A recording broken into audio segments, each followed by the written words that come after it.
Okay. So welcome everyone. चलो चालू करते हैं आज का सेशन। सो देखो अभी क्या हुआ। अ, ये सारी जो लाइंस है ना, लेट्स मेक इट ऑरेंज। और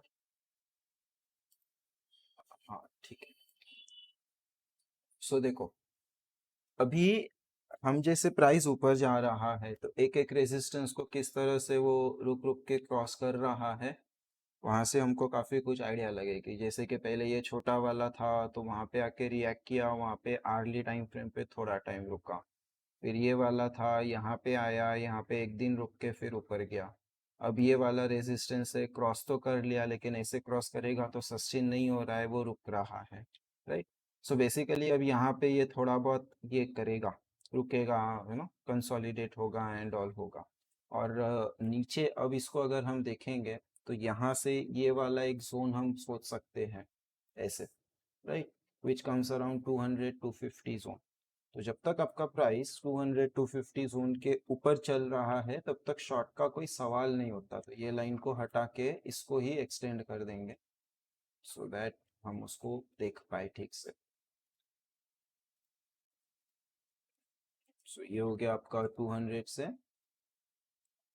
250 जोन। राइट।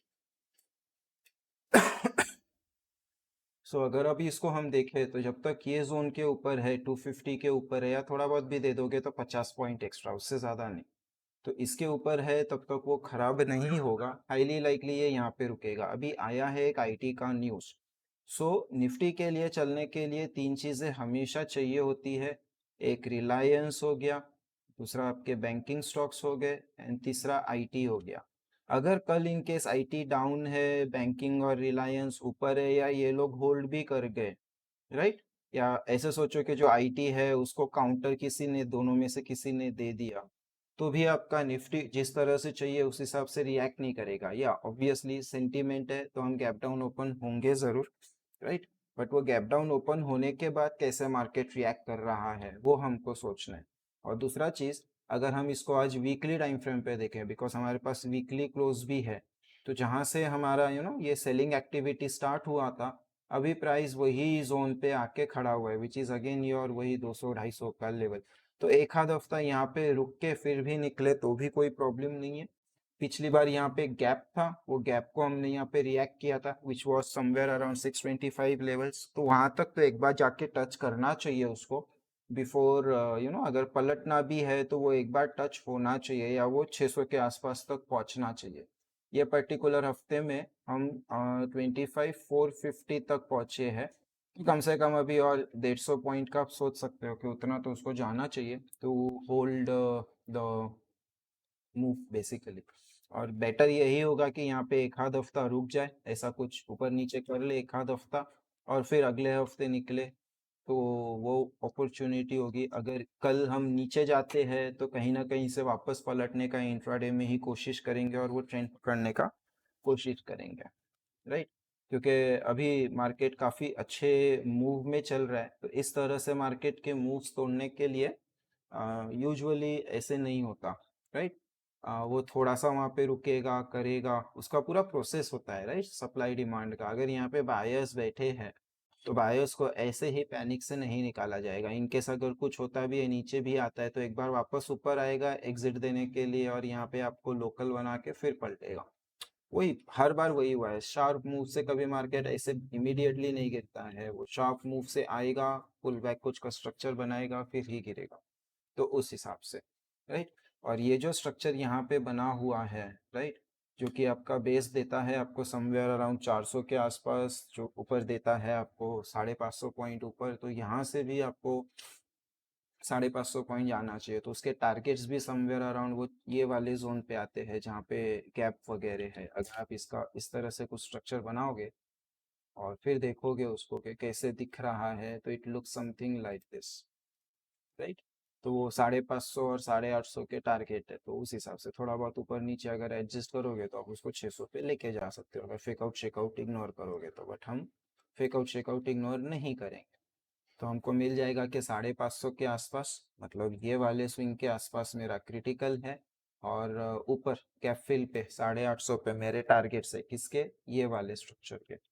तो उस हिसाब से अभी प्ले चल रही है यहाँ पे। तो कल जो भी होगा राइट, ओपन होने के बाद कोई मैटर नहीं करता क्लोज किधर हो रहा है, कौन से पोजीशन पे मार्केट क्लोज हो रहा है, और अगर सेलिंग प्रेशर आ रहा है आईटी के वजह से तो कौन उसको डिफेंड कर रहा है, उसके बेसिस पे हम जजमेंट लेंगे।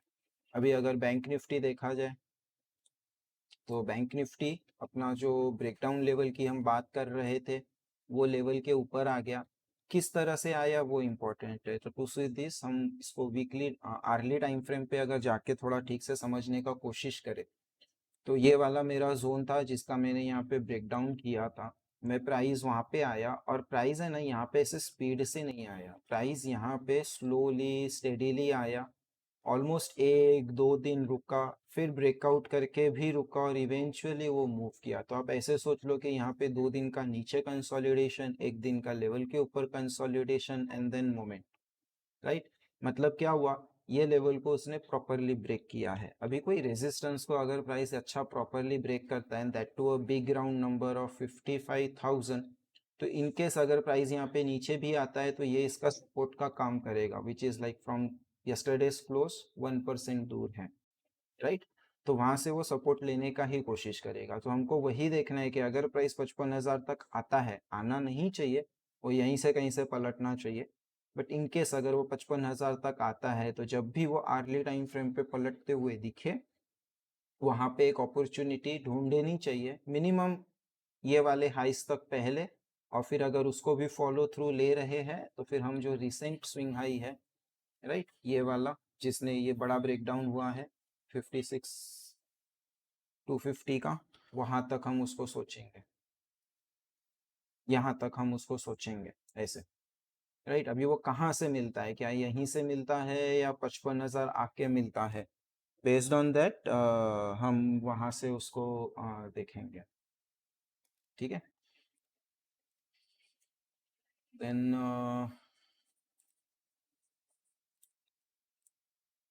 ओके, अभी एक बार ब्रॉडर मार्केट देख लेते हैं। सो ब्रॉडर मार्केट पे अगर मैं देखूँ तो अभी मेरा ऑल टाइम हाई पीछे है। ऑल टाइम हाई जब मैं ब्रेक कर रहा था, नीचे के तरफ दे रहा था, तो ये ब्रेक करने के पहले मैंने यहाँ पे रिटेस्ट किया था और फिर नीचे गया था और प्राइस वही लेवल पे आके एक रेंज लाइक फॉर्मेशन बनाने का कोशिश कर रहा है, ठीक है। अभी ये रेंज को अगर मैं ठीक से डिकोड करने का कोशिश करूँ कि रेंज कैसे हुआ है, तो यहाँ से हम रेंज में घुसे हैं, that's my one first swing. फिर वहाँ से ऊपर से नीचे आए हम लोग। अभी ये सेकेंड स्विंग है ना, यहाँ पे ये गैप वगैरह दे रहा है, सो वो प्रॉपरली वहाँ पे डिफाइन नहीं हो रहा है। लेकिन अगर मैं इसको थोड़ा सा ऊपर नीचे करके फेकआउट शेकआउट इग्नोर करके सोचूं तो ये मेरा पहला स्विंग, ये मेरा दूसरा स्विंग, और ये यहाँ पे बेनिफिट ऑफ डाउट ना दे के अगर मैं इसको भी तीसरा स्विंग बोलूँ तो रेंज अभी कंप्लीट है ब्रेक होने के लिए, राइट। तो अभी मेरे को वही देखना है कि उसको किस तरह से हम ब्रेक करते हैं, क्योंकि अगर रेंज ब्रेक होगी तो सीधा ये जितना डिस्टेंस है उतना डिस्टेंस का हम ऊपर जाएंगे, विच इज लाइक ऑलमोस्ट 4.5-5% का मूव वहां पे बनता है।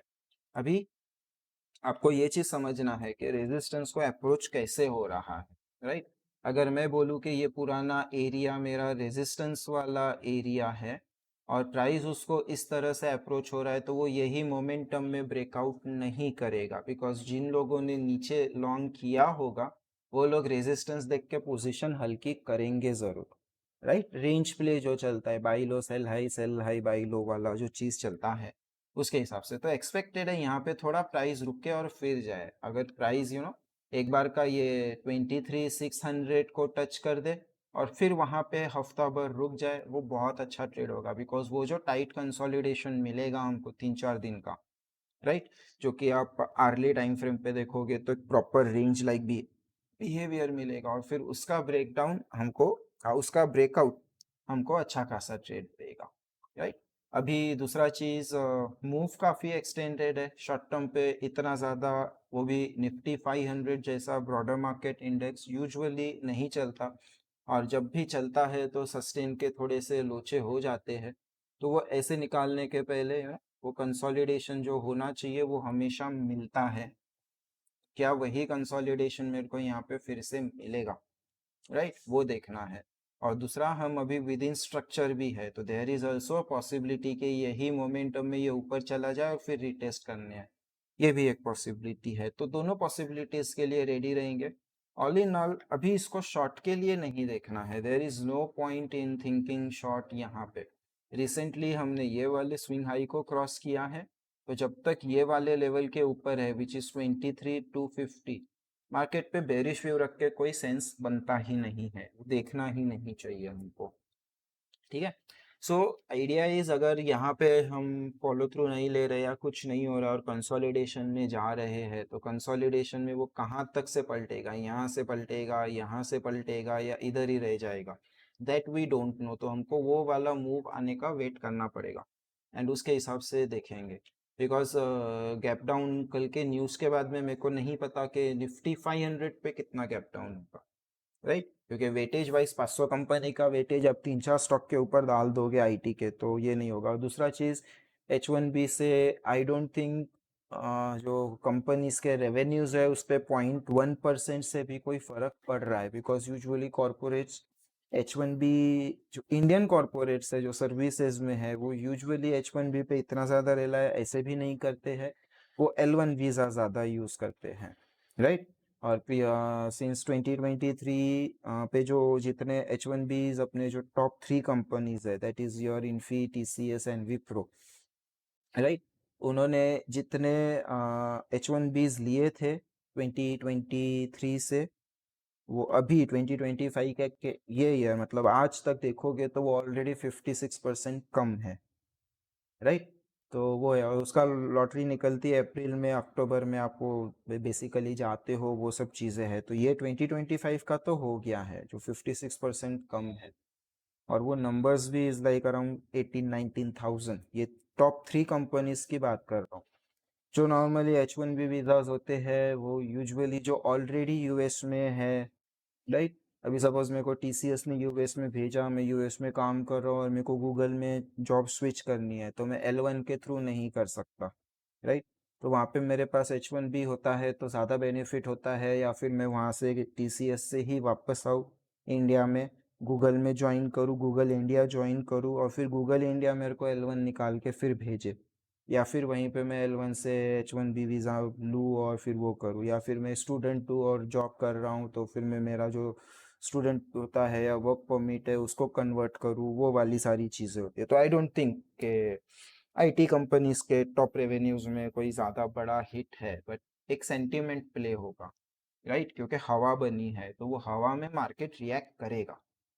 Indian markets are not mature, और छोटी न्यूज़ पे भी बड़ा रिएक्ट करता है, तो ये तो एक सिग्निफिकेंट लाइक सब जगह पे न्यूज़ आ रही है।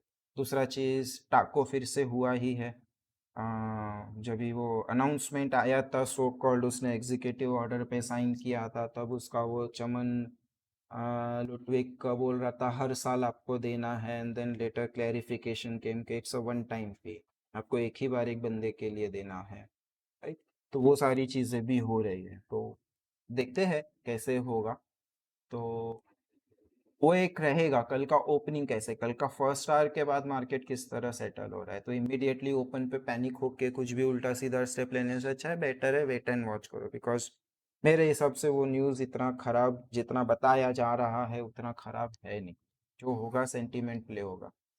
ठीक है, निफ्टी मिड SML देखूँ मैं लार्ज कैप छोड़ के, तो ये एक इम्पॉर्टेंट लेवल पे आके खड़ा है और इसको यहाँ पे रुकना ज़रूरी है, बिकॉज एक तो ये वाला जोन था, ये वाले जोन को उसने वन वे निकाला है, तो इसका रिटेस्ट इज हाईली लाइकली, ये होना ही चाहिए, वरना वो जितना ऊपर जाएगा ना उतना बड़ा रिस्क बना देगा, सस्टेन नहीं कर पाएगा बेसिकली हायर लेवल पे। तो I really want mid cap small cap में एक रिट्रेसमेंट हो टिल 2150 जोन के आसपास, राइट? तो वो जो है ये पुल बैक अपॉर्चुनिटी होगी खरीदने के लिए, राइट? तो हायर लेवल्स पे खरीद के मिड कैप्स में फंसने से अच्छा है कि ये जो 2-3 दिन का पुल बैक है वो इजीली हो जाए, और ये ज़्यादा बड़ा नहीं है, it's like 1% retracement from top. तो नॉन स्टॉप 0.25% चलने के बाद 1% का रिट्रेसमेंट इज लाइक, वो फिबोनाची का 1/3 रिट्रेसमेंट हो रहा है, 38% टाइप रिट्रेसमेंट, तो वो तो एक्सपेक्टेड है, राइट? वो भी है। तो फिर खांसी।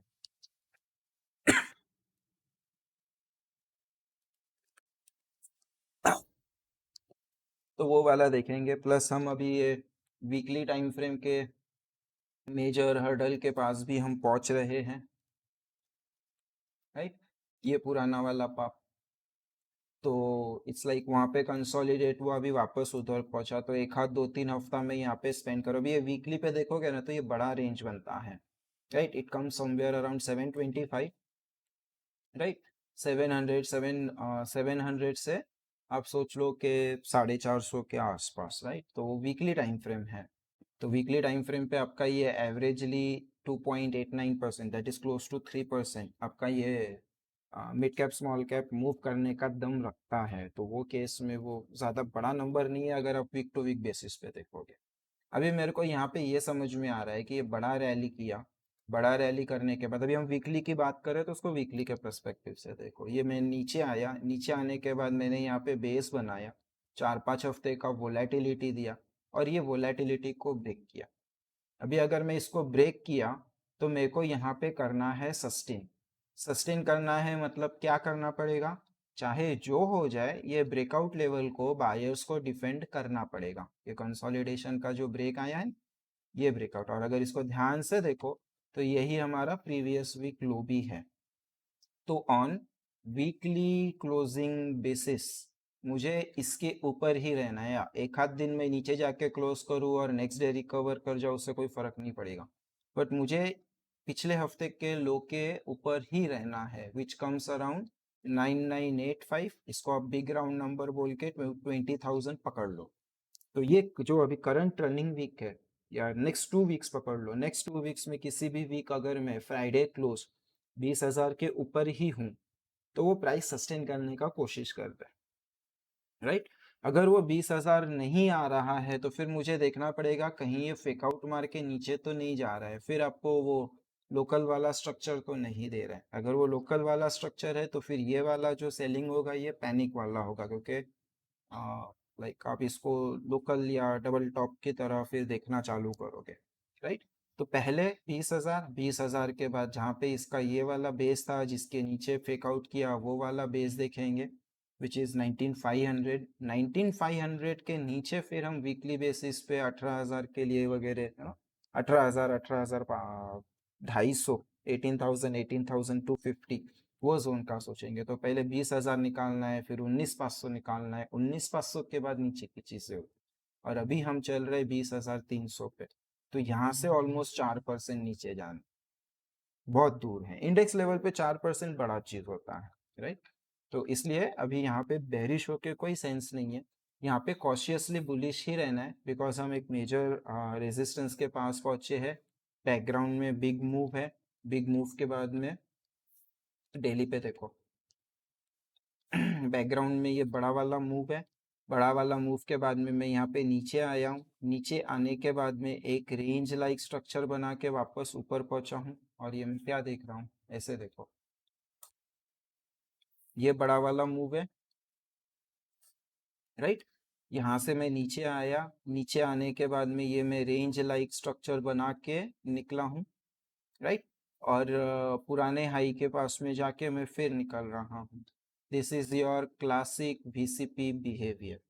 अगर आप इसको वॉल्यूम टर्म्स में देखने जाओ, राइट, तो भी आपको दिखेगा, क्योंकि अपने पास ट्रेडिंग व्यू पे ये नहीं होता। तो आप मिड SML को वॉल्यूम टर्म्स में अगर मैं देखूँ, राइट, तो जब मैं यहाँ पे ऊपर पहुंच रहा था तब कहीं ना कहीं आपको ये वॉल्यूम एक्टिविटी दिख रही है। नीचे यहाँ पे रेंज बनने के बाद जब मैं वापस पहुंचा तब आपको फिर से वहां पे थोड़ी बहुत वॉल्यूम एक्टिविटी दिख रही है, राइट। या फिर ऐसे देखो तो समझ में जल्दी आएगा। ये जब मैं यहाँ से ऊपर पहुंचा था तब वॉल्यूम एक्टिविटी थी, और ये वाला चीज़ तो मेरा 0.1, 0.2, 0.3 तीनों कंफर्म कर रहा है कि this is your VCP structure forming up in mid cap small, mid small 400 index. अगर इंडेक्स लेवल पे निफ्टी 400 में आपको वीसीपी बन रहा है और ये वीसीपी अगर चलना चालू किया, राइट, समवेयर अराउंड 21,000 के ऊपर, तो सोचो वो क्या मोमेंटम इंडेक्स लेवल पे रहेगा, राइट। तो इसलिए यहाँ पे अभी वो ही देखना है कि we are approaching a resistance area. तो जो पुराने पापी लोग हैं जिन्होंने टॉप पे खरीदा हुआ है, राइट, अभी प्राइस वापस उधर ही पहुंच रहा है, तो ऑब्वियसली वो लोग कॉस्ट से निकलने का कोशिश करेंगे। ब्रेकआउट के पहले के कंसोलिडेशंस होंगे, कुछ सेलर्स लोग या कुछ बेयर्स लोग रेजिस्टेंस देख के पोजिशनल शॉर्ट, छोटा एसएल मिल रहा है बोल के शॉर्ट मारने का कोशिश करेंगे, सेलिंग प्रेशर आएगा। फिर वहाँ पे उसके अगेंस्ट में बायर स्ट्रांग है या नहीं है। अगर बायर स्ट्रांग है तो वो लाइक एब्जॉर्ब से सप्लाई को एब्जॉर्ब करके निकल जाएगा। अगर सेलर स्ट्रांग है तो वहाँ से रिजेक्ट भी हो सकता है, वो सारे प्ले आउट होंगे। तो वो प्ले आउट कैसे हो रहा है वो हो रहा है, तो जब तक रिजेक्ट नहीं होता तब तक बुलिश ही रहना है, उसमें कोई डाउट नहीं है, ठीक है। सो या बाकी तो वही मिड कैप 150 अगर हम देखेंगे तो वो ऑलमोस्ट मिड स्मॉल की तरह ही दिखेगा आपको, कि ये भी वीसीपी की ही एक तरीके से ब्रेकआउट की तैयारी है। इसको बहुत लोग कैंडल स्टिक्स वाले कप एंड हैंडल में भी सोच सकते हो, ये वैलिड कप एंड हैंडल की तरह भी होगा, और जो टारगेट्स होंगे वो कप एंड हैंडल के हिसाब से ही होंगे, राइट। तो उस हिसाब से भी आप उसको सोच सकते हो, लेकिन वो वीकली का कप एंड हैंडल आपको सोचना पड़ेगा ऐसे, राइट। बहुत सारे लोग आर्ग्यू करेंगे कि सर ये इन्वर्टेड हेड एंड शोल्डर भी है, right. But usually inverted head and shoulder के पहले एक डाउन मूव चाहिए और ये चाहिए, ऐसा एनसाइक्लोपीडिया ऑफ कैंडलस्टिक पैटर्न्स में बोला हुआ है। मैं कैंडलस्टिक्स यूज नहीं करता, मेरे को पैटर्न पता नहीं, वो दिख तो रहा है हेड एंड शोल्डर की तरह, इन्वर्टेड हेड एंड शोल्डर की तरह, बट वो बुक में बोला है कि एक डाउन मूव के बाद में वो बनना चाहिए। यहाँ पे डाउन मूव नहीं है, तो अकॉर्डिंग टू दैट बुक हम उसको head and inverted head and shoulder की तरह नहीं देख सकते, बट हम यहाँ पे कप एंड हैंडल की तरह डेफिनेटली देख सकते हैं। प्लस ये एक वीसीपी की भी कंडीशंस बन रही है। ओके, नाउ सेक्टर स्पेसिफिक आए हम लोग, तो दोनों टाइम फ्रेम देखना है, वीकली डेली। सो वीकली टाइम फ्रेम पे हम देखेंगे तो ये नीचे से पलटने का कोशिश तो किया था इसने, यहाँ से ऐसे आके इसके ऊपर जाने का कोशिश किया था, नहीं जा पाया, वापस नीचे आके फिर पलटने का कोशिश कर रहा है, राइट। तो यहाँ पे अगर डेली टाइम फ्रेम पे देखो तो ये जो स्विंग है ये स्विंग के पास में जाके वो खड़ा हुआ है। लेकिन वही चीज मैं अगर वीकली टाइम फ्रेम पे देखूँ तो मेरे को पिछले 2-3 बार के हाई के ऊपर क्लोज मिल चुका है।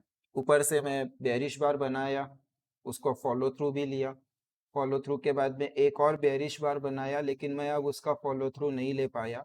और जो ये पुराने स्विंग्स बने हुए थे, ये जो पुराने स्विंग्स यहाँ पे बने हुए थे ये वाले, वहीं पे कहीं पे ये सपोर्ट लेके एक छोटा सा रेंज लाइक बिहेवियर बोलो, या फिर डबल बॉटम का बिहेवियर बोलो, वो लेके उसके वहां पे क्लोज करने का कोशिश कर रहा है। अगर ये सस्टेन कर गया और ये निकल गया तो फिर यहाँ पे बहुत अच्छे ट्रेड्स मिल सकते हैं। अगर सेक्टर लेवल पे आपको किसी चीज का ब्रेकआउट मिल रहा है, राइट, तो उससे अच्छा हो क्या ही होगा।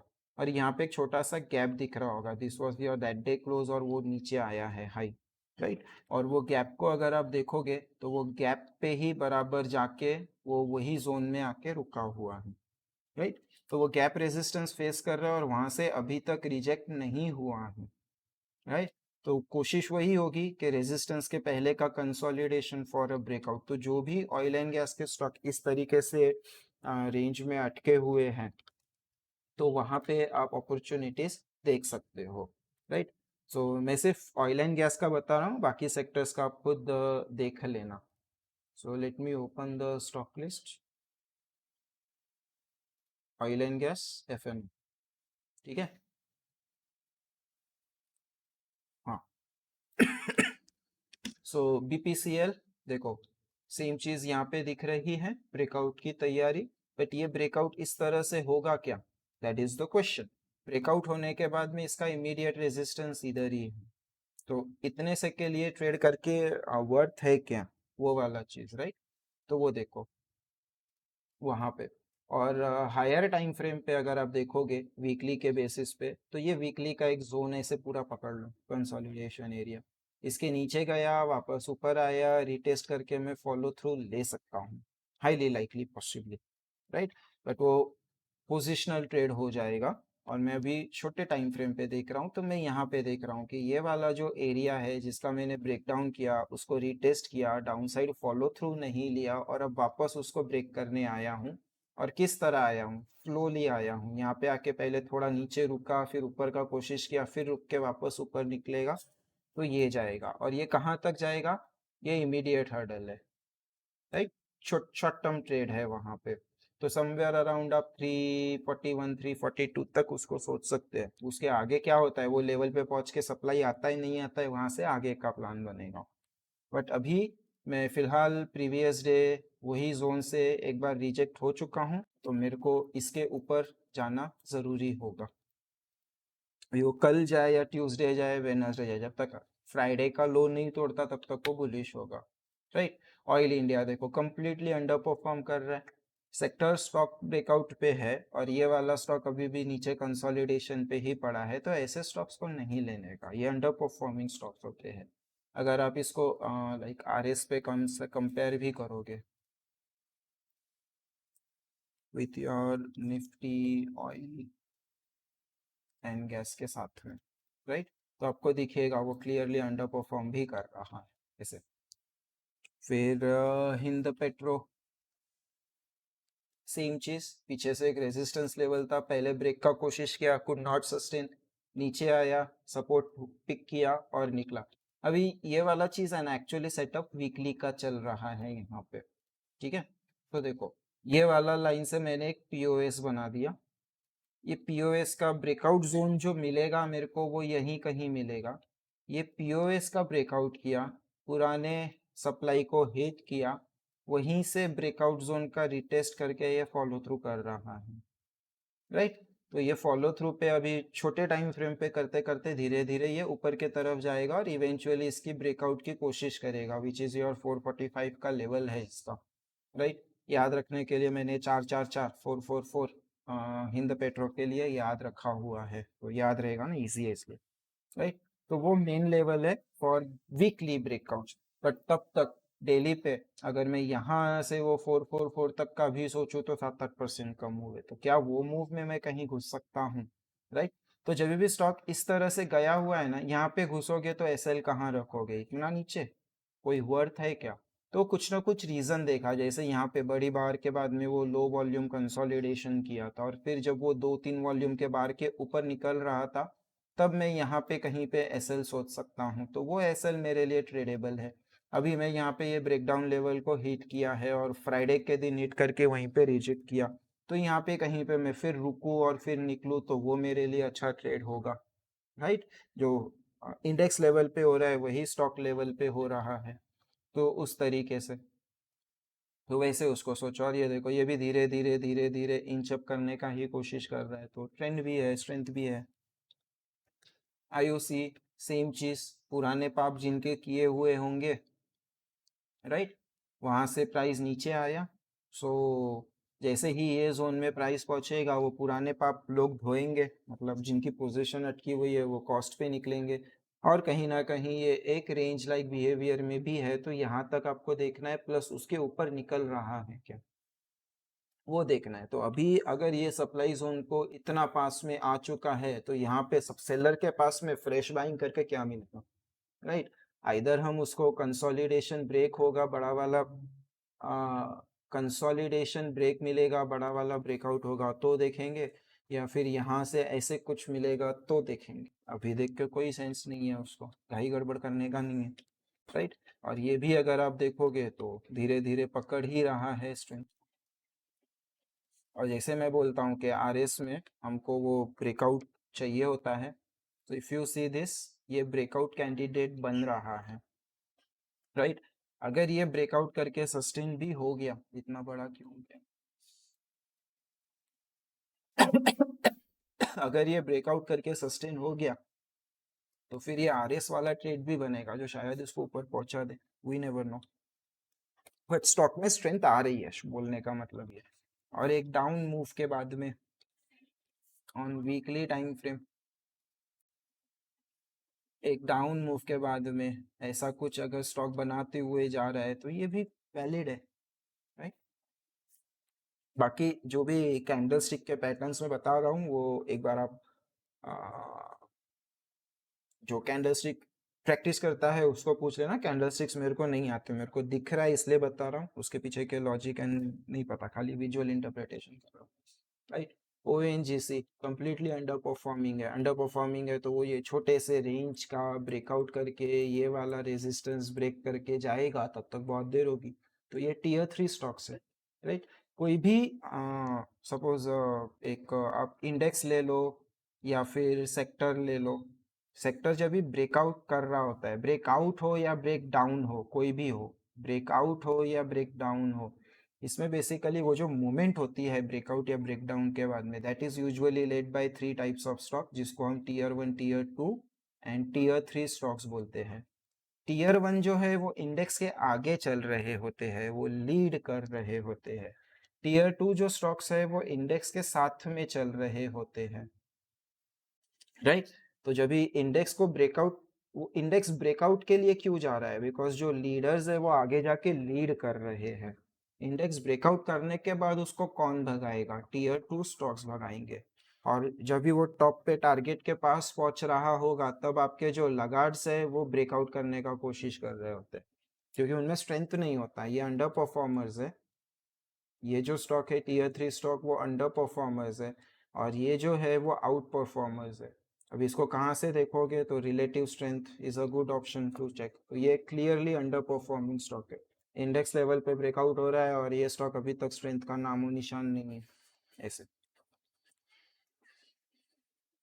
तो ऐसे स्टॉक में फिर लास्ट में आएंगे ये सारे स्टॉक। देखो ये भी ब्रेकआउट की कोशिश कर रहा है, सब ब्रेकडाउन लेवल को हिट किया, वहीं पे कंसोलिडेट कर रहा है। अभी अगर इसका ब्रेकआउट आ गया तो ये ब्रेकआउट सस्टेन होने के चांसेस ज़्यादा है। पहला जो छोटा टारगेट है, शॉर्ट टर्म टारगेट, वो पुराना रेजिस्टेंस के आसपास, और जो बड़ा टारगेट है वो यहाँ पे पुराने हाइस के आसपास, राइट।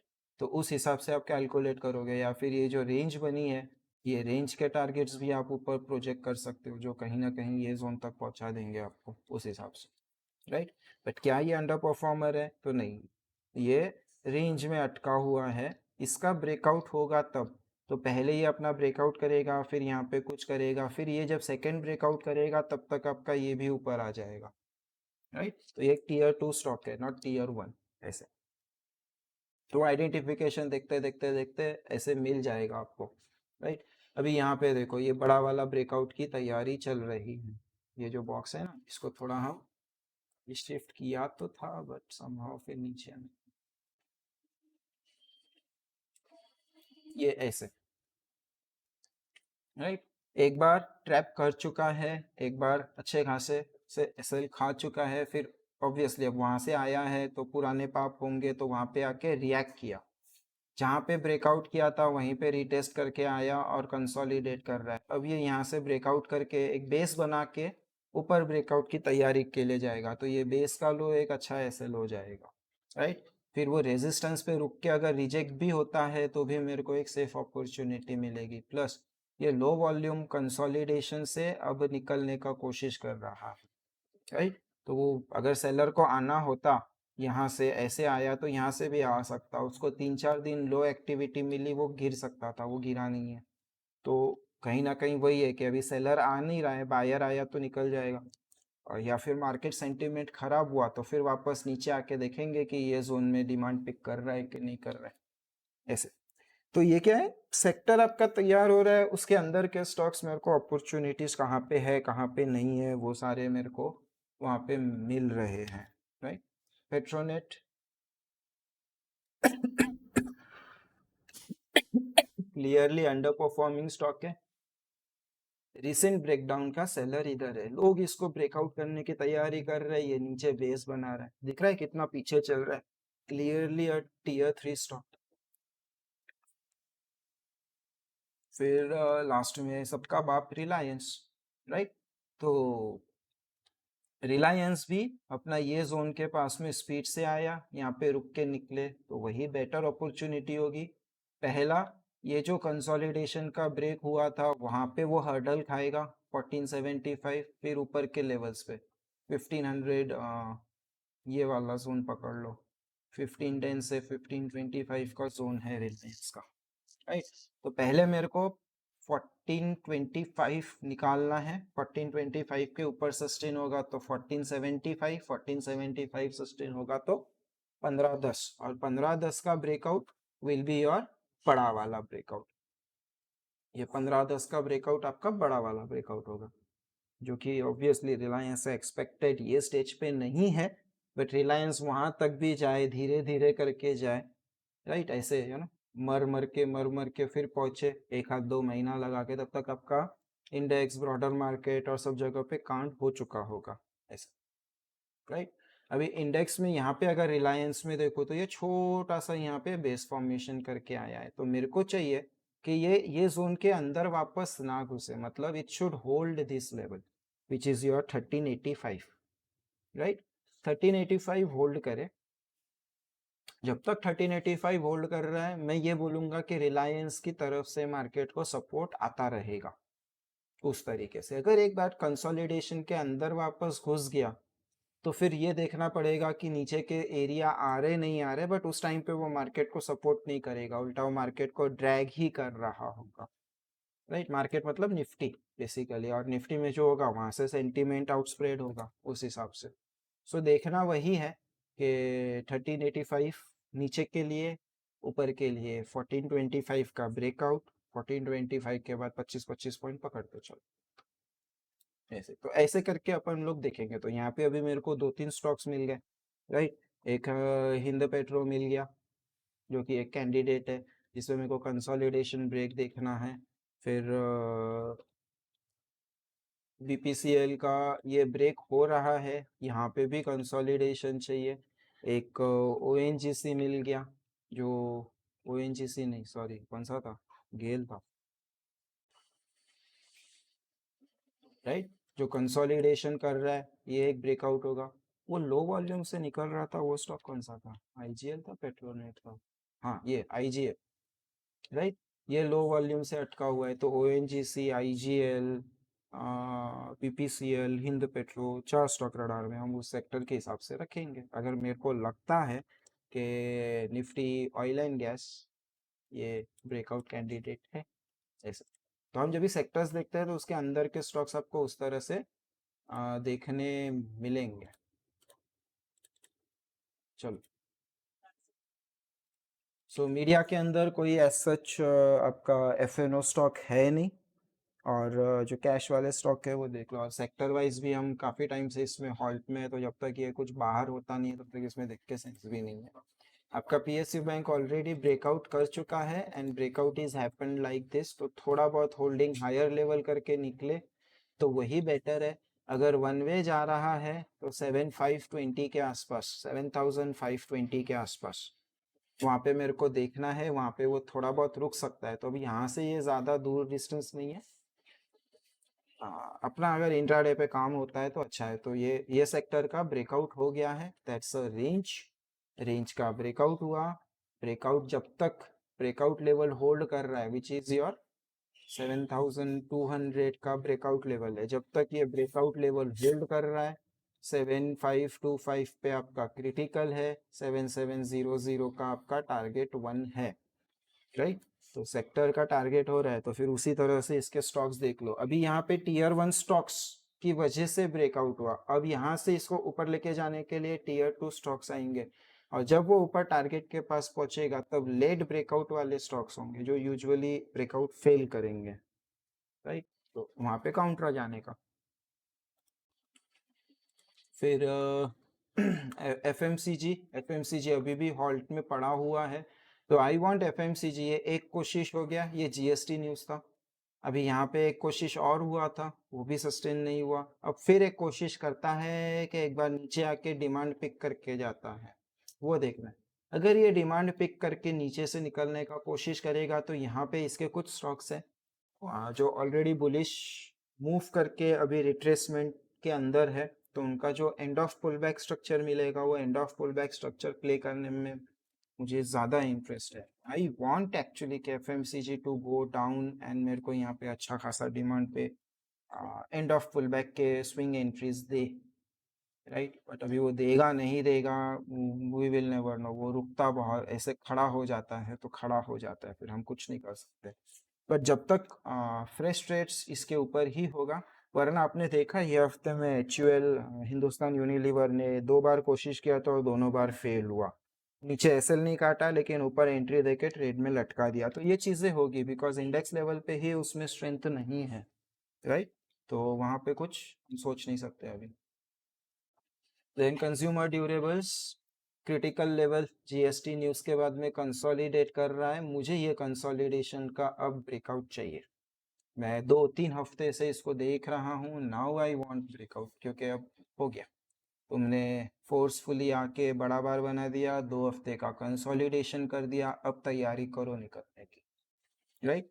तो यहाँ पे 1-2 स्टॉक्स पे मेरा नज़र है कंज्यूमर ड्यूरेबल्स के, जहाँ पे कहीं कहीं पे पोजीशंस ऑलरेडी बनानी चालू कर दी है, कहीं कहीं पे रडार में है, तो वो कोशिश जारी है, राइट।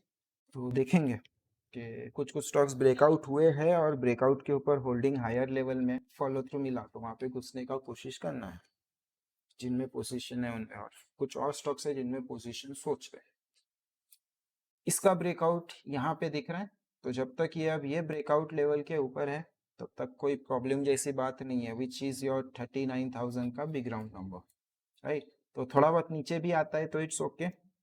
अपने स्टॉक्स में तो स्टॉक स्पेसिफिक SL होंगे, और पूरा सेंटीमेंट देखने के लिए मैं ये देख रहा हूँ। मेरे को ये गैप फिल का GST की वजह से जो हुआ है, गैप के सामने गैप और रिजेक्ट, उसके बाद में नीचे आया कंसोलिडेट किया, ये पूरे कंसोलिडेशन में फ्राइडे का पहला बार है जिसने प्रीवियस बार के डे लो के नीचे क्लोज किया है, राइट। तो वो एक बोलते हैं ना कि एक बिल्डअप होता है ब्रेकआउट के बाद में, ब्रेकआउट रीटेस्ट फॉलो थ्रू, वो बिल्डअप, वो वाला मैं अभी इसमें सोच रहा हूँ। आई एम सुपर बुलिश, यहाँ पे अपॉर्चुनिटी चाहिए, राइट। सो देखते हैं यार। नेक्स्ट ऑटो, ऑटो के टारगेट्स हो गए हैं, ऑटो एक्सटेंड कर रहा है, पुराने पाप धुलेंगे अभी लोगों के, राइट। ये यहाँ पे ये वाले ब्रेकआउट पे ये पूरा हफ्ते का एक्शन है, राइट। तो ये वाले ब्रेकआउट पे जितने लोगों ने खरीदा होगा अब उन लोगों को एग्जिट मिल रही है। प्राइस वहां पे आके 2 हफ्ते से खड़ा है, एंड खड़ा रहे वही अच्छा है, या पुल बैक कर दे, राइट। और फिर उसके बाद जब ब्रेकआउट होगा तब हम ये बड़ा वाला मंथली का ट्रेड इसमें सोच सकते हैं ऐसे, राइट। तो वही है, अभी मंथली के ट्रेड्स ऑटो सेक्टर में यूजुअली मिलते नहीं है। मैंने देखा पीछे 1-2 बार ही मिला है, यूजुअली वो ऐसे बड़े वाले कंसोलिडेशन में चला जाता है ऑटो। तो let's hope for the best, but फिलहाल के लिए ऑटो के मूव्स आर एक्सटेंडेड। वहाँ पे अभी ऑटो में जल्दी नहीं करना चाहिए ट्रेड। प्लस जो लोग डाइवर्जेंस वगैरह देखते हैं तो यहाँ पे डाइवर्जेंस भी हो रहा है। जैसे ही हम पिछले 2 बार के लो के नीचे क्लोज कर देंगे, राइट, तो वहाँ पे आपका डाइवर्जेंस ट्रिगर हो जाएगा। एक बार डाइवर्जेंस ट्रिगर हो गया और उसको फॉलो थ्रू मिल गया, मतलब आप डाइवर्जेंस मूव में घुस जाओगे। डाइवर्जेंस मूव का पहला टारगेट होगा RSI 50 पे आना, 50 को टच करना, तब तक वो RSI नीचे नीचे आता रहेगा। अभी वो RSI का टारगेट है, अगर इसमें स्ट्रेंथ ज्यादा है तो वो वहां पे खड़ा भी हो गया तो भी आपका RSI धीरे धीरे धीरे आके 50 टच कर देगा।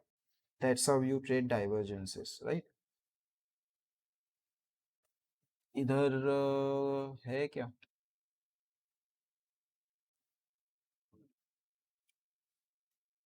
इसमें था बीच में डाइवर्जेंस कहीं तो, आई रिमेम्बर, या ये वाला डाइवर्जेंस होता है। जैसे ही हम 2 बार के लोस के नीचे क्लोज करते हैं डाइवर्जेंस ट्रिगर होगा और आपका RSI 50 पे पहुंचेगा ऐसे, राइट। बट वो एक स्ट्रॉन्ग सेक्टर है तो थोड़ा देख के वहाँ पे डाइवर्जेंस के अब साइन आ रहे हैं किसी को अगर वो देखना है तो। और ऊपर के जो टारगेट्स थे वो अच्छे हो चुके हैं, इसके 26,800 के ही टारगेट थे, ये उसके भी ऊपर 2% का मूव दे चुका है। हेल्थ केयर स्लोली स्टेडीली धीरे धीरे ब्रेकआउट की तरफ जा रहा है, तो अच्छा खासा टाइटनेस बना के ब्रेक हुआ है, फिर रुक के आगे जाएगा, तो ये स्लो जा रहा है, ये इवेंचुअली मोमेंटम पकड़ेगा, राइट। तो नज़र रखो ही, हमने पिछले हफ्ते जब यूट्यूब पे किया था तभी इस पे बहुत ज़्यादा बात की थी कि ये अब धीरे धीरे आ रहा है, एक एक जगह पे आके ब्रेक करेगा। तो लास्ट वीक जब भी हमने बात की थी तभी हम यहाँ पे कहीं पे खड़े थे, तो वो एक्सपेक्टेड था कि ब्रेकआउट करने के पहले कंसोलिडेशन एंड फॉलो थ्रू, ये कंसोलिडेशन फॉलो थ्रू आपको मिल रहा है। ये छोटा सा एक गैप एरिया था जो कि ज़्यादा बड़ा नहीं है, बट वही गैप को रिस्पेक्ट करते हुए, और फ्राइडे क्लोज था तो गैप को रिस्पेक्ट करते हुए वहाँ रुका। अब यहाँ से जाके ये हाई वाले जोन में पहुंचेगा, 15,000 का जोन, जहाँ पे पुराने लोग अपने पाप धोएंगे, थोड़ा बहुत रुकेगा एंड फिर जर्नी चालू करेगा। That's where you will find the moment. और वीकली टाइम फ्रेम पे अगेन वो ही वाला चीज यहाँ पे भी सोच लो। तो हेल्थ केयर पे मीडियम टर्म के भी ट्रेड्स ढूंढ सकते। फार्मा सेम हेल्थ केयर की तरह कंसोलिडेशन का ब्रेक, और ये पहला टारगेट इसके जो शॉर्ट टर्म टारगेट है वो यहाँ तक है। यहाँ पे पुराने लोगों के पाप धुलेंगे, फिर एक नया स्ट्रक्चर बनेगा, फिर फाइनली जब ब्रेकआउट आएगा that's where your momentum will be. तो फिलहाल के लिए अभी तो अपन ऑप्टिमिस्टिक रहेंगे, राइट। ऐसे भी हो सकता है कि प्राइस ऊपर जाए, वो सप्लाई हिट करे और प्राइस पूरा डाउन ट्रेंड में ही चला जाए, ये भी पॉसिबिलिटी है। बट फिलहाल के लिए ब्रेकआउट ब्रेक हुआ है, ऊपर गया है, तो जब तक रिवर्सल साइन नहीं मिलता तब तक हमको ट्रेंड का डायरेक्शन अप है तो अपसाइड ही सोचना होता है, वरना वहाँ पे आएगा फिर वहाँ से ऐसे जाएगा, वो सब चीज़ें अगर मैं सोचूंगा तो मैं यहाँ से इतना मूव भी खेल नहीं पाऊंगा डर की वजह से, राइट। तो वो कहानी है। अभी हम यहाँ पे फार्मा में क्रिटिकल पे पहुंच चुके हैं, 1-2 दिन का पुल बैक फॉलो थ्रू, 2.5 दिन का pull back basically, and then follow through is expected. So गाड़ी जिनका मिला है उनको मिला है, जिनका छूट गया है उनका छूट गया। मैं हेल्थ केयर में हूँ, मैं फार्मा के स्टॉक में नहीं हूँ अभी, हालांकि फार्मा का 1-2 स्टॉक देख रहा हूँ बट शायद उसमें ट्रेड ना लूँ। फिनेंसेस ऐसे भी हमको स्ट्रांग दिख रहा है, और आजकल हम लोग फिनेंस नहीं देख रहे हैं, निफ्टी फिनेंस, राइट, क्योंकि उसमें प्राइवेट बैंक का कंपोनेंट है। हम लोग आजकल निफ्टी फिनेंशियल एक्स बैंक देख रहे हैं कि ये ज़्यादा क्लियर पिक्चर दे रहा है एनबीएफसी के बारे में, राइट। प्राइवेट बैंक, बैंकिंग छोड़ के जितने भी फाइनेंशियल्स है, फिर आपके एएमसीज हो, आपके लाइक जियो फिनेंस जैसे कंपनीज है, एनबीएफसीज है, उनके लिए तो ये आपका एक रेजिस्टेंस एरिया है जहाँ पे ये कंसोलिडेट कर रहा है, इसकी नीयत लग नहीं रही है पुल बैक देने के लिए, राइट। तो इंडेक्स लेवल पे खड़ा होगा लेकिन बहुत सारे stocks pull back breakout retest वगैरह कर रहे होंगे, लाइक ऑफ बजाज फिनेंस का चार्ट देख लो, समझ जाएगा। तो यहाँ से जब इसको फिर फॉलो थ्रू मिलेगा तभी वो एक छोटा मूव, छोटा हर्डल एंड बड़ा ब्रेकआउट की तरफ निकल सकता है। फिलहाल के लिए मेरे को यही देखना है कि ये वाला जोन पे मैं ज्यादा नीचे तक डीप पुल बैक ना कर दूं, वरना तकलीफ हो जाएगा, फिर वो स्विंग लग जाएगा और आप रेंज के लिए वापस नीचे डिमांड के लिए आ जाओगे, तो वो बाई लो सेल हाई वाला, sorry, sell high buy low वाला सिचुएशन बन जाएगा, that we do not want. तो यहाँ पे भले ही ये कितना भी बुलिश है and सब कुछ है, बट अभी हम ऐसे जोन पे खड़े हैं जहाँ पे एब्जॉर्प्शन चल रहा है, unless and until we see any positive move, cautiously bullish ही रहना है, शॉर्ट करके कोई सेंस नहीं है। ट्रेंड ऊपर जा रहा है, ये ट्रेंड ऐसा है कि ये यहाँ से यहाँ तक पहुंचा, एक भी बार के लो के नीचे क्लोज नहीं, राइट। ऐसे ट्रेंड को एंटिसिपेशन में शॉर्ट करके लाइक मेरे को नहीं लगता मिलेगा कुछ भी। अगर वो नीचे जाता भी है तो जाने दो, हमको अगर यहाँ से यहाँ तक का जर्नी और मैं आधा जर्नी भी कैप्चर कर पाऊँ ना उसमें तो भी बहुत, तो आराम से करेंगे ना, क्या खाइए। कंसोलिडेशन के बाद वो नीचे क्लोज करेगा, फॉलो थ्रू लेगा, इंट्राडे में प्रेशर दिखेगा, स्टॉक तोड़ेंगे कुछ ना कुछ, राइट।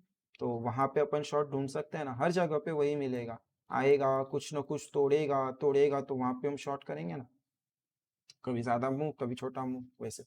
बट अभी फिलहाल कॉशियसली बुलिश ही रहना है, 30,000 का बिग राउंड नंबर क्रॉस किया है, तो जब तक बिग राउंड नंबर के ऊपर है तब तक वो अपने हिसाब से इम्पोर्टेंट ही है, राइट। फिर फिनेंसिस, फिर प्राइवेट बैंक्स और निफ्टी दोनों भी रेजिस्टेंस एरिया पे खड़े हैं, और ये पुराना इंपॉर्टेंट ब्रेकडाउन लेवल है, ये बहुत क्रिटिकल लेवल है, राइट। और ये लेवल को प्राइस इतना इजीली निकालेगा भी नहीं, निकाले वही अच्छा है। जितने सेलर्स को आना है आने दो, जितने बेयर्स को आना है आने दो, मार्केट को शॉर्ट करके इवन इसको नीचे तक भी लेके जाओ और फिर आप पलटाओ, तो वो करने से आपको ये वाला कैंडलस्टिक स्ट्रक्चर भी मिल जाएगा। एंड मेरे को जो चाहिए कि इतना स्ट्रॉन्ग मूव का एक रिट्रेस करके जा रहा हूँ मैं, ना कि कंसोलिडेट करके जा रहा हूँ। सी कंसोलिडेट एंड रिट्रेस में फर्क क्या होता है, अब इसको समझो। ये हो गया मेरा रेजिस्टेंस एरिया, राइट। स्टॉक ऊपर से नीचे आ रहा है, अभी भी अगर आप ध्यान से देखो तो ये लोअर लो लोअर हाई स्ट्रक्चर में ही है, तो हर रेजिस्टेंस पे उसको बेचने का कोशिश किया जाता है, राइट। अभी कोशिश में यहाँ पे क्या होगा, सेलर्स आएंगे माल बेचने के लिए, राइट। अभी अगर सेलर्स का फोर्स कम है और बायर्स का फोर्स ज्यादा है, तो प्राइस यहीं पे कंसोलिडेट चला जाएगा। सेलर का फोर्स कम है और बायर का फोर्स ज्यादा है, तो प्राइस यहीं पे कंसोलिडेशन में चला जाएगा।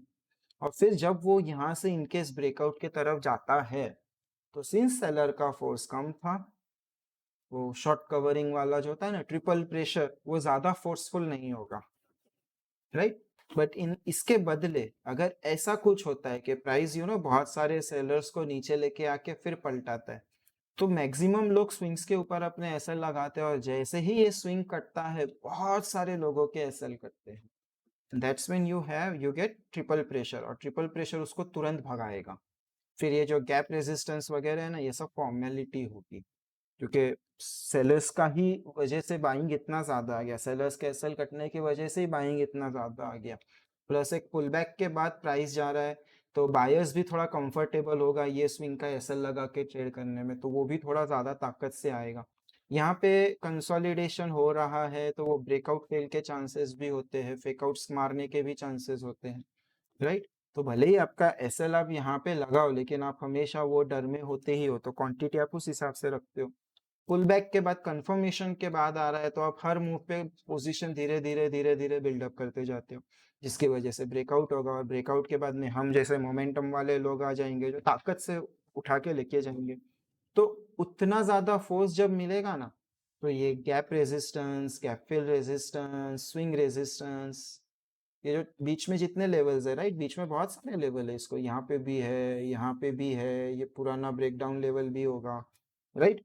तो ये सब इजीली निपटा के वो सीधा यहाँ तक के ऐसे स्ट्रॉन्ग मूव में पहुंचेगा।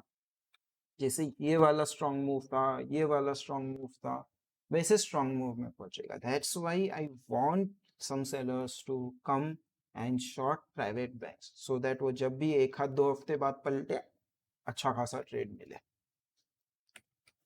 बट वो मेरे चाहने से होता नहीं है, मेरे को वो चाहिए वैसा करे।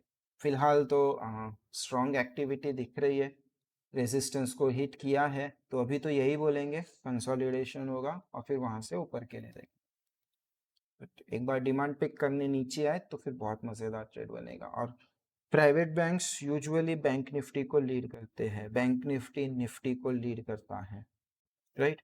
तो आपका प्राइवेट बैंक्स और पीएसएफ ऑलरेडी ब्रेकआउट मोड में चल रहे हैं, तो पीएसएफ अपने क्रिटिकल पे रुक जाए, बैंक ये प्राइवेट बैंक्स थोड़ा बहुत जो भी करना है कंसोलिडेशन पुल बैक वगैरह वो सब कर ले और फिर निकलना चालू करे, तो सोचो क्या मार्केट में फोर्स आएगा, क्या सेंटीमेंट मिलेगा मार्केट। तो वो होना चाहिए, तो दिमाग में रखो, वो चीज हुआ तो बढ़िया, नहीं तो क्या ही कर सकते हैं। सी प्लान, आइडियाज के साथ, प्लान के साथ रेडी रहने का, अगर हो गया तो आप तैयार थे, नहीं तो कुछ नहीं।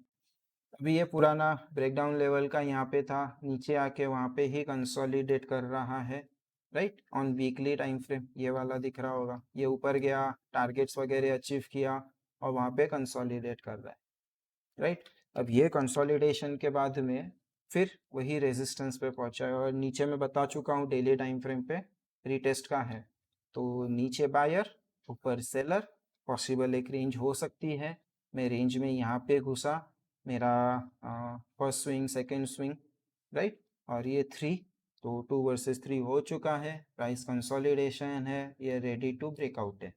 अगर ये ब्रेक करता है तो ये मिलेगा, वरना ये नीचे आया तो यहाँ तक के range play, high low sell high भी मिलेगा। अभी जिस तरीके से ये हिट किया है, राइट, तो कंफ्यूजिंग है, बिकॉज सेलर का स्पीड भी ज़्यादा है, उसके अगेंस्ट में बायर का स्पीड भी ज़्यादा, तो हमको वो देखना पड़ेगा कैसे हो रहा है, क्या हो रहा है। लेकिन इसके कुछ कुछ स्टॉक्स है जो ऑलरेडी ब्रेकआउट कर चुके हैं, मतलब ऐसा ही कुछ रेजिस्टेंस है, वो ब्रेकआउट करके यहाँ पे ऑलरेडी कंसोलिडेशन में है, टीयर 1 स्टॉक्स। अगर सेक्टर के कुछ stocks, tier 1 stocks already breakout कर चुके हैं, तो सेक्टर भी इवेंचुअली ब्रेकआउट करना चाहिए। मैंने बहुत कम बार देखा है कि ये ब्रेक होगा। ये वापस ब्रेक करने के लिए, वो टीयर 1 स्टॉक जो ब्रेकआउट कर चुका है, जो आउट परफॉर्म कर रहा है, ब्रेकआउट कर चुका है, वो फेल करने के लिए usually you need some kind of news flow. Technically वो वापस नहीं आते, टेक्निकली वो सेक्टर्स को खींच के लेके जाते हैं, बिकॉज वो लीडर्स है, राइट। आप ऑटो एंड एमएनएम को चेक करो, हमेशा ऑटो के ब्रेकआउट के पहले एमएनएम हमेशा लीड करता है, तो आपको बहुत अच्छे समझ में आएगा। आप 2021 से चेक करते हो, बहुत सारे एग्जांपल्स है डेली टाइम फ्रेम पे, वीकली टाइम फ्रेम पे। तो देखना वही है कि अभी रियलिटी में बाकी के मूव हो रहे हैं क्या। तो ऑब्वियसली जो लीडर है, जो ब्रेक करके कंसोलिडेट कर रहा है, उसी के ऊपर रडार में रहेगा वही स्टॉक। मेटल्स टारगेट हो गए, वीकली रेजिस्टेंस के पास पहुंच गए, अब इसमें कोई बड़ा व्यू नहीं है, लेट इट कंसोलिडेट समथिंग, कुछ नाटक वाटक करने दो, लोगों को फंसाने दो। अगले एक्सपायरी में इनफैक्ट अगर कुछ होता है प्राइस एक्शन में, डेली टाइम फ्रेम पे कुछ ऐसे दिखता है कि 1-2 बार के लोज वगैरह काट रहा है, कुछ कर रहा है, तो इसके स्टॉक्स में सेलर्स लोगों को अच्छा खासा अपॉर्चुनिटी मिल जाएगा कुछ ऑप्शन स्ट्रेटेजी एग्जीक्यूट करने के लिए। देन आईटी ने ये वाला ब्रेकआउट किया है। ब्रेकआउट कैसे किया है? कंसोलिडेट करके किया है। ये ब्रेक हुआ और उधर ही रिटेस्ट आके खड़ा है, दिख रहे हैं ये चीज, समझ रहे हैं? अभी पीओएस प्लस जहां से ये डाउन मूव चालू हुआ था, वो सप्लाई एरिया, ये सारी एक ही लोकेशन पे और वहां पे आया, और अब यहाँ पे ही न्यूज आया। सो अभी ऐसे देखा जाए तो we can come down to this level, जिसने ये ब्रेक किया, यहाँ पे कहीं पे डिमांड होगी, वो डिमांड पिक करने आए, वो भी हो सकता है, राइट। बट मेरे को नहीं लगता कि ये वाला जोन को हमको तोड़ना चाहिए। अभी जो भी है, tomorrow close we will know, तो कल दोपहर को, ये हफ्ते में मैंने यूट्यूब सेशन किए नहीं है, मतलब थोड़ा I was occupied somewhere else, तो ये सेशन ये हफ्ते में नहीं हुए, फिर से मंडे से चालू करेंगे। तो एवरी डे अपना टाइम है 4:30 का, तभी अपन वो सेशन करेंगे। तो देखते हैं कल का क्लोज कैसे आता है, क्या आता है, उस हिसाब से प्लान यहाँ पे किया जाएगा। ये न्यूज़ फ्लो है, इंडियन मार्केट्स मैच्योर नहीं है, आप बिल्कुल एक्सपेक्ट नहीं कर सकते हो वो किस तरह से करेगा। बट जो असली खेला है वो इधर है, right. This is your mid cap IT. Mid cap IT और लार्ज कैप आईटी में, लार्ज कैप आईटी में आपके ये 4 स्टॉक आ गए, इन्फी, टीसीएस, विप्रो और एचसीएल टेक, राइट। ये 4 स्टॉक पे पर्सनली मैं बिल्कुल भी बुलिश नहीं हूँ। लाइक वो यहाँ से डबल भी हो जाएंगे ना, तो भी मैं उसमें बुलिश नहीं होने वाला, राइट। बिकॉज चार्ट के स्ट्रक्चर के हिसाब से वो डबल हो ही नहीं सकते, वो कभी मोमेंटम पकड़ ही नहीं सकते। ये बाई एंड होल्ड वाले स्टॉक्स बन चुके हैं, ये ट्रेडेबल स्टॉक्स है ही नहीं, राइट। स्विंग ट्रेड के हिसाब से बात कर रहा हूँ, इंट्राडे में तो अपन कहीं भी कुछ भी ढूंढ लेते हैं, बट स्विंग ट्रेड के हिसाब से, मेरे हिसाब से अब ये ट्रेडेबल बचे ही नहीं है, ट्रेडेबल है ही नहीं, और इनको ट्रेडेबल बनने के लिए बहुत टाइम लगेगा। तो वहां से कुछ ज्यादा एक्सपेक्ट मन नहीं करना है। तो फिर बचे कौन से? तो बचे आपके इनके नीचे वाले जो मिड कैप स्टॉक्स है, मिड कैप आईटी स्टॉक्स। तो मिड कैप आईटी के लिए अपने पास पूरा इंडेक्स है, एमएसआईटी टेलीकॉम करके, right. Mid small IT and telecom करके इंडेक्स बना हुआ है, तो सीधा वही इंडेक्स ट्रैक करो ना। लार्ज कैप जिनको देखना ही नहीं है, लार्ज कैप के 4 स्टॉक्स, वो ऐसे ही बाहर हो जाएंगे, तो फिर आपको टेंशन ही क्या। और ये ब्रेकआउट कर चुका है, ब्रेकआउट करने के बाद में ऑलमोस्ट अपने ब्रेकडाउन लेवल रेजिस्टेंस के पास जाके 3 दिन से रुका हुआ है। अगर न्यूज फ्लो आता भी है तो remember mid cap small caps में सपोर्ट है अवेलेबल, है ना, breakout retest follow through support यहाँ पे अवेलेबल है। तो भले ही आपका निफ्टी आईटी क्या बता रहा है, कैसा सीन बता रहा है, that's a different story, but mid small ITs में मेरे को नहीं लगता कोई ज़्यादा चिंता की बात है। और रिसेंटली बहुत सारे स्टॉक्स ने मूव दिया है, राइट, बहुत सारे स्टॉक्स चले हैं, उन्होंने टारगेट सीट किए हैं, तो उनका रिट्रेसमेंट भी होगा, राइट। जो टीयर 1 स्टॉक्स है जो खींचते हैं, तो ये आधा मूव हुआ, उनका मूव कंप्लीट हुआ, अब न्यूज़ आया नीचे जाएगा, तो टीयर 1 को हम एंड ऑफ पुल बैक के लिए देख सकते हैं, टीयर 2 स्टॉक्स के ब्रेकआउट देख सकते हैं।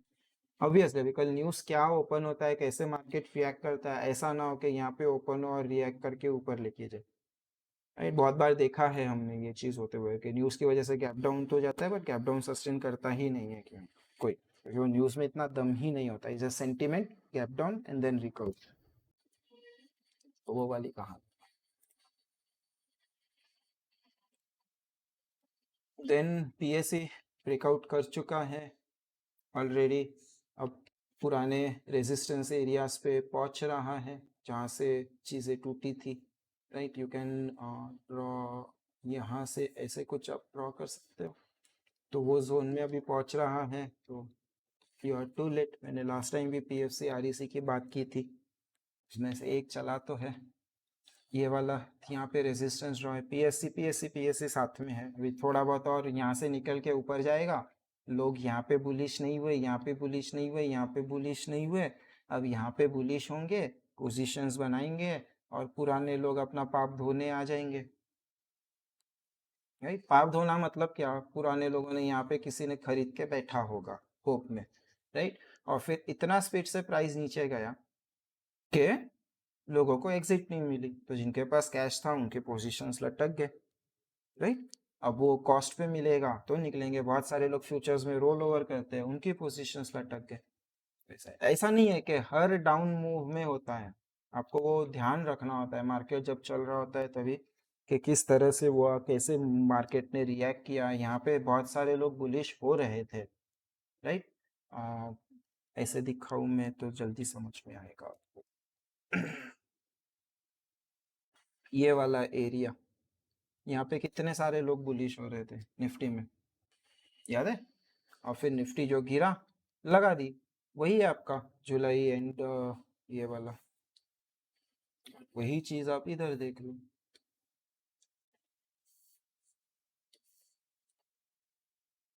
राइट। ऐसे तो वो वैसे होता है, हर हर मतलब हर स्विंग पे पुराने पाप नहीं देखने का, पुराने पाप तब देखने का जब मार्केट का वो कॉन्टेक्स्ट हो, राइट। पुराने पाप मतलब ही ओवर हैंगिंग सप्लाई। अभी हम हो गया है यहाँ पे स्विंग्स कंप्लीट सीपीएससी में, तो can't do anything, right. CNX energy भी आके कंसोलिडेट करके निकल रहा है, अभी ये भी अपने फाइनल टारगेट्स के इसमें पहुंच गया है, पुराने रेजिस्टेंस पे पहुंच गया है, सो देखो। और मेरे जो एक लास्ट टू लास्ट वीक अपन ने सेशन किया था, थर्सडे फ्राइडे के सेशंस देख लो, ये सारे सेक्टर्स सारे इसके इसके सबकी अपन ने बात की है, आपको सिर्फ सेबी के झमेले में फंसना नहीं है, इसलिए स्टॉक ज़्यादा खुल के बात नहीं कर सकते, बट सारी आइडिया सारी हिंट्स आपको पहले ही बता दी थी कि क्या क्या एक्सपेक्टेड है, कैसे एक्सपेक्टेड है। अब चार्ट रेडी है, तो आप वो वीडियो को 1.5x 2x पे लगाओ, एक साइड पे चार्ट लगाओ और दोनों को वेरीफाई करो, राइट। फिर एमएनसीज का थोड़ा सा प्ले अलग चल रहा है, ये यहाँ पे मेरे को थोड़ा कंफ्यूजन है, तो थोड़ा कुछ पुल बैक वगैरह होगा उसके बाद ही, जो चार्ट समझ में नहीं आ रहा है क्योंकि ये डेली टाइम फ्रेम पे चल नहीं रहा है, ये डेली टाइम फ्रेम पे इतना एग्जॉस्ट होके जा रहा है कि यहाँ से आप एनालिसिस नहीं कर सकते हो, राइट। यूजुअली ऐसे एग्जॉशन जहाँ से मूव चालू हुई है वहां तक आते हैं, डिमांड पिक करके फिर नया स्ट्रक्चर बना के पलटेंगे, या फिर एक फेक आउट मार के पलटेंगे। फेक आउट मारा तो शार्प रिवर्सल होता है, स्ट्रक्चर बनाया तो स्लोली स्ट्रक्चर फॉर्मेशन फिर ब्रेकआउट होता है, बट यहाँ पे थोड़ा समझिए, देखो ऐसे यहाँ पे दिख रहा है, ये आया, जहां से ये चालू हुआ ना प्राइस उधर आता है, राइट। एक तो स्ट्रक्चर बना के पलटेगा या फिर फेक आउट दे के शार्पली पलटेगा, वही चीज़ इधर हो रही है, तो ये थोड़ा सा इसकी वजह से I am not sure, confusion है। और वीकली टाइम फ्रेम पे भी थोड़ा सा एरिया ऐसा है जहाँ पे ये एरिया को क्रॉस करके सस्टेन नहीं कर पाया, मतलब यहाँ पे कुछ तो है ऐसा जो प्राइस को बार बार घुसाने के लिए, रिएक्ट करने के लिए तकलीफ दे रहा है। तो थोड़ा सा वहाँ पे क्लैरिटी आ जाए फिर हम देखेंगे, तब तक एमएनसीज को थोड़ा सा ये करो। सेक्टर बेरिश नहीं है, शॉर्ट नहीं करना है, नीचे आता है तो खरीदने के लिए आ रहा है ऐसे, राइट। कमोडिटीज, मेटल्स के टारगेट्स हो गए हैं और कमोडिटीज रेजिस्टेंस पे है ना। कमोडिटीज का ब्रेकआउट ट्रेड करना चाहिए, that is the major question, right. तो देखते हैं क्या होता है। मैं मेटल्स या कमोडिटीज में मैं पर्सनली कोई ट्रेड नहीं इनिशिएट करने वाला, मैं छोड़ दूंगा। फिर कंजम्पशंस के ऊपर के स्विंग्स चालू हैं, ये दिख रहा है, गिरते समय यहाँ पे प्राइस रुका था, formed value area zone. Value area zone को जब भी प्राइस आएगा वो इजीली क्रॉस नहीं कर सकता, राइट। ये आपका वैल्यू एरिया जोन है, हॉल्ट के बदले वैल्यू एरिया जोन बेसिकली। तो वैल्यू एरिया जोन को क्रॉस नहीं कर सकता, वहाँ पे रुका हुआ है, अभी क्रॉस करेगा तो वापस उसको ब्रेक के लिए तकलीफ होगी, मतलब यहाँ पे अच्छा है। तो यहाँ पे आपको वो देखना चाहिए कॉन्स्टिट्यूएंट्स के कॉन्ट्रीब्यूशंस के कंजम्पशन में, फ्रॉम दिस पॉइंट यहाँ से यहाँ तक पहुँचने के लिए कौन सा स्टॉक ने कितना कंट्रीब्यूट किया है, राइट। और फिर वो कंट्रीब्यूशन में जो भी हाईएस्ट कंट्रीब्यूटर्स है उन पे आपको बेट लेनी चाहिए, नॉट अबाउट रिलेटिव स्ट्रेंथ और समथिंग, कंट्रीब्यूशंस की बात कर रहा हूँ। क्योंकि बहुत बार ये होता है कि जिसका कैप ज़्यादा है वो कम परसेंटेज चलेगा, और जिसका कैप, मार्केट कैप कम है या फ्री फ्लोट कम है, वो ज़्यादा परसेंट चल के ज़्यादा कंट्रीब्यूट भी कर सकता है, राइट। और ऐसा स्टॉक है कंजम्पशन में जिसका free float is like third fourth number पे है, लेकिन उसने लीड किया है, तो वो स्टॉक में बेट करनी चाहिए अगर ये कंसोलिडेशन अपसाइड ब्रेक होता है तो, ऐसे। There is also a risk of RUTL formation, यहाँ पे अगर आप देखोगे तो एक RUTL फॉर्मेशन है, तो प्राइस को सपोजिटली एक बार नीचे आके कंसोलिडेट करके जाना चाहिए, तो वो भी थोड़ा सा है, थोड़ा सा wait and watch type situation है, बट सेक्टर बुलिश है। और कंजम्पशन और कंज्यूमर ड्यूरेबल में काफी ओवरलैप भी है स्टॉक्स में। Non cyclical consumer durables, consumer durable की तरह ही ब्रेकआउट की वेट है, वही पुल बैक आया, कोई बार ने क्लोज नहीं किया। कंज्यूमर ड्यूरेबल्स में तो भी प्रीवियस बार के लो के नीचे क्लोज आया है फ्राइडे को, यहाँ पे नहीं आया, यहाँ पे लास्ट वाले फ्राइडे को आया था, राइट। तो वही है, ब्रेकआउट दो, I am ready to buy. EV and all move extend हो गया है थोड़ा सा, अभी करेंगे। वीकली चार्ट पे हम ऑलरेडी ब्लू स्काई जोन में पहुंच चुके हैं। इसके टारगेट्स, ये क्या खुल गया,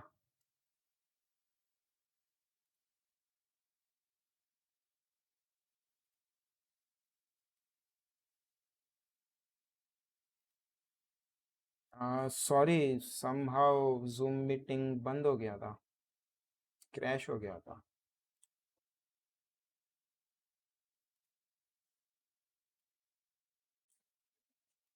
आवाज जा रही है ना? हाँ जा रही है।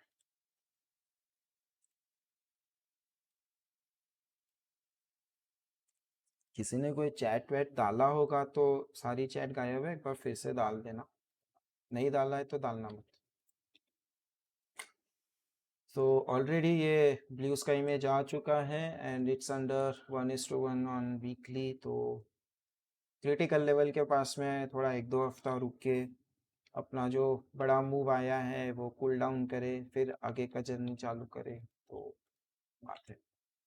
एंड लास्टली ट्रांसपोर्टेशन लॉजिस्टिक्स सब खत्म हो गया, फिनिश दी एंड।